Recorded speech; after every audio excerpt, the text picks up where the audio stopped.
बिस्मिल्लाहिर्रहमानिर्रहीम। स्टूडेंट्स, हमने 10th class की बायोलॉजी का चैप्टर नंबर 3 या 12 स्टार्ट किया था। उसको कोऑर्डिनेशन एंड कंट्रोल, उसके अंदर हम एंडोक्राइन ग्लैंड्स का पढ़े थे, एंडोक्राइनोलॉजी पढ़े थे, एंडोक्राइन सिस्टम पढ़े थे। उसके अंदर हमने पिट्यूटरी ग्लैंड पढ़ लिया था, थायराइड ग्लैंड पढ़ लिया था, पैराथायराइड ग्लैंड, एड्रीनल ग्लैंड। अब जो नेक्स्ट हमने ग्लैंड पढ़ना हुआ पैंक्रियाज। पैंक्रियाज का दो जगह पे काम होता है। एक तो एक्सोक्राइन ग्लैंड के तौर पे काम करता है, जो हमने लास्ट 9th क्लास के अंदर चैप्टर नंबर 8 में पढ़ा था कि स्मॉल इंटेस्टाइन के अंदर ये वो एंजाइम्स हार्मोन्स बनाता है या फिर कुछ एंजाइम्स तैयार करता है। तैयार करने के बाद ये डाइजेस्टिव सिस्टम के अंदर स्मॉल इंटेस्टाइन के अंदर डाइजेशन के अंदर हेल्प करता है, इमल्सिफिकेशन के अंदर और मुख्तलिफ कामों के अंदर। ये एक्सोक्राइन। दूसरा एंडोक्राइन के तौर पर भी एक्ट करता है। इसके अंदर क्या होते हैं, आइसोलेट्स ऑफ लैंगरहंस, एक कुछ सेल्स को नाम दिया जाता है जो क्या काम करते हैं, एंडोक्राइन ग्लैंड के तौर पे काम करते हैं। इन्होंने दो हार्मोन्स बनाने होते हैं, एक इंसुलिन और दूसरा ग्लूकागोन। अब ये बना के ये ब्लड के अंदर रिलीज कर देते हैं, इसलिए डक्टलेस होते हैं, डक्ट नहीं होती इसके अंदर, इसलिए इसको एंडोक्राइन ग्लैंड के तौर पे भी काम करते हैं। ये इंसुलिन बनाते हैं। इंसुलिन का हमारी बॉडी में काम क्या होता है कि हमारी इंसुलिन का काम क्या होता है कि हमारे ब्लड के अंदर जो ग्लूकोज पाई जा रही है उसको क्या करना, उसको हमारे लीवर के अंदर स्टोर करना। ठीक है, डिक्रीज ग्लूकोज कंसंट्रेशन, ग्लूकोज की कंसंट्रेशन हमारे ब्लड के अंदर कम करना, कम करने के बाद वो लीवर के अंदर स्टोर कर देना।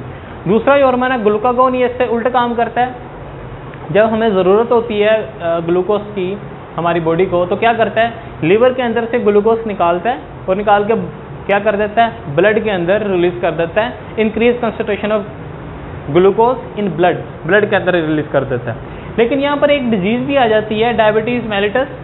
अगर इंसुलिन सही तरह काम ना करे, इंसुलिन सही तरह प्रोड्यूस ना हो, पैंक्रियास सही तरह ना बना सके, तो फिर क्या होता है कि ग्लूकोज की कंसंट्रेशन डिक्रीज नहीं हो पाती, ग्लूकोज लीवर में स्टोर नहीं हो पाता और ब्लड में ही रहता है। इसकी वजह से ब्लड शुगर लेवल काफ़ी ज़्यादा हाई हो जाता है, ब्लड शुगर लेवल काफ़ी ज़्यादा हाई हो जाता है। उस बीमारी को कहते हैं डायबिटीज मेलिटस।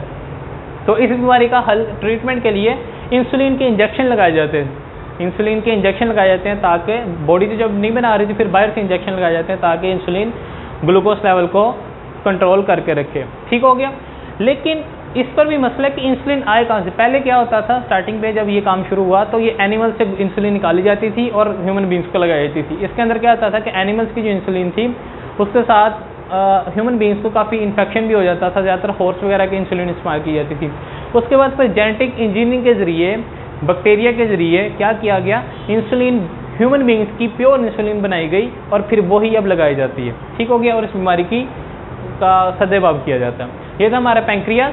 उसके बाद जो दूसरा और छठा हमने हार्मोन का पढ़ना है वो गोनेड्स हैं। गोनेड्स क्या होते हैं, ऐसे ग्लैंड जो क्या करते हैं, रिप्रोडक्टिव सिस्टम के अंदर, रिप्रोडक्शन के अंदर हिस्सा लेते हैं। तो इस तरह ये मेल के अलग होंगे और फीमेल के अलग होंगे, क्योंकि मेल का रिप्रोडक्टिव सिस्टम अलग है और फीमेल का रिप्रोडक्टिव सिस्टम अलग है। अगर हम मेल के रिप्रोडक्टिव सिस्टम की बात करें तो इसके अंदर क्या आ जाते हैं, टेस्टिस, पेयर ऑफ टेस्टिस आते हैं। पेयर ऑफ के टेस्टिस जो दोनों होते हैं इसको क्या नाम दिया जाता है, टेस्टिस। और पेयर ऑफ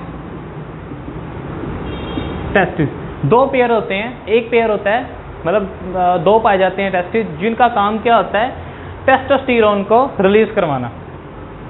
ये टेस्टोस्टेरोन हार्मोन बनाते हैं। अब टेस्टोस्टेरोन का काम क्या होता है, इन्होंने मेल सेकेंडरी कैरेक्टर्स को बनाना।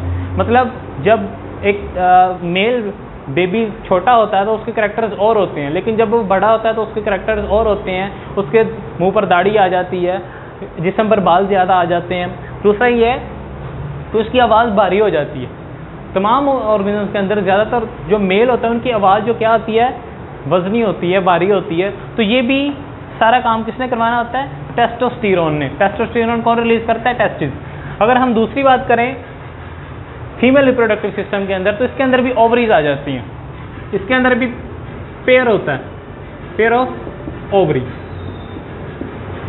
ओवरी क्या है, पेयर होता है ओवरीज का। अब ये ओवरी है क्या चीज़, जब बर्थ से पहले जो बच्चे ने या फिर बेबी ने स्टोर होना है, जाइगोट ने जब उसकी डेवलपमेंट होनी है, तो जिस जगह पे स्टोर होना है, जिस जगह पे उसकी डेवलपमेंट होनी है उसको कहते हैं ओवरी। उर्दू में इसको आसान अल्फाज में बच्चादानी भी कहते हैं, जहाँ पर बच्चे ने परवरिश करनी होती है माँ के पेट के अंदर। ठीक हो गया। अब ओवरीज फीमेल का गुनेड है, इसका ग्लैंड है। अब इसका काम क्या होता है, इसने 2 हार्मोन्स रिलीज करवाने होते हैं, एक एस्ट्रोजन और एक प्रोगेस्टेरोन।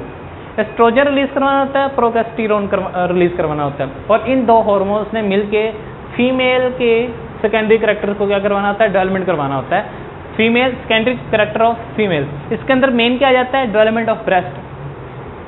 ब्रेस्ट का क्या करना है, डेवलपमेंट होना, ताकि फीमेल अपने बेबी को क्या कर सकें, बर्थ के बाद उनकी डेवलपमेंट, उनको फीडिंग कर सकें, उनको दूध पिला सकें। ठीक हो गया। ये था हमारा गोनेड।